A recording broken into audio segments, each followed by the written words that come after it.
Hey guys, Rod here at A Better Way to Farm, where we spend every day working on making your life better. And I got a tip for you.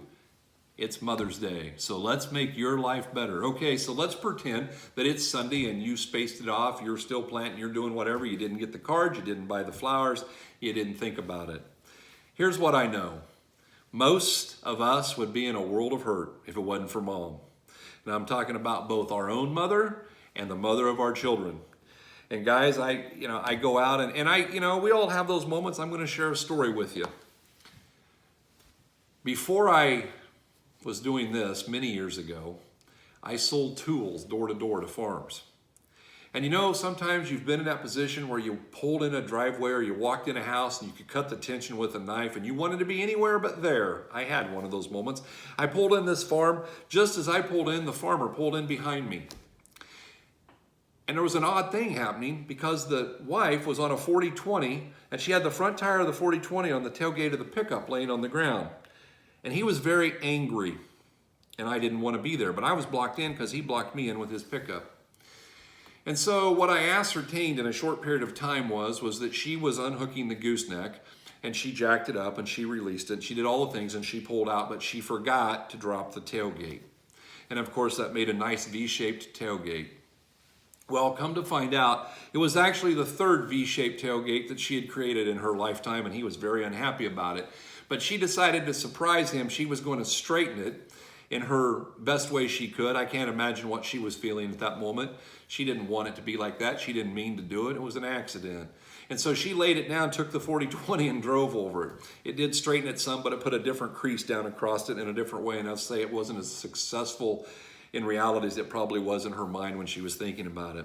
And the guy was really bent out of shape. And I just did the only thing I knew to do. I said, listen, man, I said, there's a lot of guys out there who would kill to have a wife, who's willing to even drive a pickup and a gooseneck, who's willing to try and hook onto it or willing to try and unhook it so she can move on to the next thing and help you. So in this moment, I'm going to ask you to not lose your cool, even though it's the third tailgate that you've purchased, and take a moment and say, thanks, honey, because I appreciate the fact that you'll help me. Because the bottom line is, all of us in ag, we have to work side by side. I tell everybody, look, it takes a very special woman, and this is a huge shout out to all of you. If there's women, you're watching this, give us a shout out. Say something in the comments. Let us know you're here, because know this, we love you. And I know that it takes a very special woman to be married to a guy in ag. Let me give you the number one characteristic that I think it takes to make for a happy marriage in ag. Guys, if you're single, here's a tip. You go find a woman who has incurable curiosity, who just absolutely is insanely curious. Why do you say, is that important? Here's the deal. Because a woman in agriculture, she'll stick around just to see what happens next.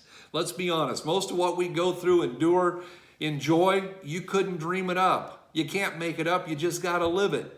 And so the bottom line is, you got to find one that's curious.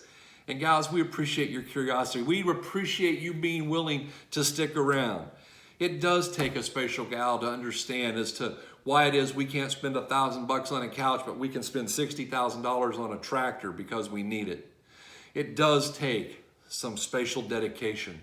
And women, we appreciate you. And guys, so here's the tip. I don't know what time of the day you're going to find this on Sunday, and I don't care what you did or didn't do, but do something for her. Order pizza and have it delivered to the field and take 30 minutes and eat with her. Surprise her. Have them bring you a candle when they bring you the pizza to the cornfield. Do something. Let her know you love her.